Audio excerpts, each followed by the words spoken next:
আপনাদের তো গতকাল থেকে দেখছি আপনারা এই একটা কর্মসূচিতে আছেন।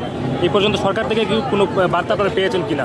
সরকার থেকে মূলত কোনো প্রকার বার্তা পাইনি। গতকাল থেকে আজকে পর্যন্ত আমরা এখন পর্যন্ত অবস্থান করছি। মূলত ভিতর থেকে নাকি আমাদের হচ্ছে গিয়ে যে গ্রুপ আছে, বড় ভাইরা আছে, ওনাদেরকে ডেকে নিয়ে যাওয়া হয়েছে। তারা কথা বলতেছে ভিতরে প্রায় ঘন্টাখানিকে আরও বেশি তারা কথা বলতেছে। এখন পর্যন্ত ভিতর থেকে কোনো প্রকার আপডেট আসে নাই। এই আপডেট আসলে মূলত জানতে পারবো যে আমাদের পরবর্তী কর্মসূচি আসলে কী হবে। আর সবচেয়ে সুনির্দিষ্ট কথা হচ্ছে একটাই, যে আমাদের অধ্যাদেশ না আসা পর্যন্ত আমরা রাজপথ ছাড়ছি না, থাকবো না।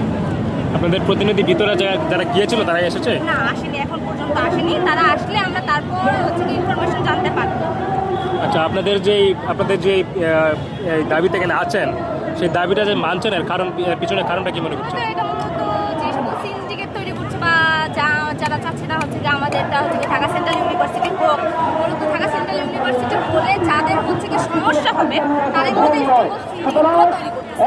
যেমন হচ্ছে শিক্ষক রয়েছে, তারপর হচ্ছে কি ইন্টারমিডিয়েটে যে সকল স্টুডেন্টরা রয়েছে, তা এই দুইজনকে আমাদের বিরুদ্ধে হচ্ছে কি মুখোমুখি দাঁড় করাই দিচ্ছে। এটার মূলত এই জন্য দায়ী হচ্ছে কি রাষ্ট্র, আমার মনে হয়। কারণ যে রাষ্ট্র যদি কোনো প্রকার অধ্যাদেশ জারি করে বা কোনো যদি ইয়ে করে, তাহলে তো কারো অমান্য করার কোনো ক্ষমতাই নাই। তার মানে এই সম্পূর্ণ সমস্যা হচ্ছে কি রাষ্ট্র যদি সমস্যাগুলো সমাধান করে দেয় তাহলে সব কিছু। তার মানে আপনার ভাষ্যমতে হচ্ছে যে সিন্ডিকেটটা হচ্ছে টিচাররা?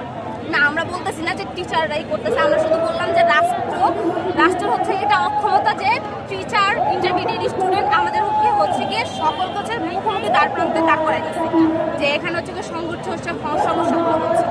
এটাই।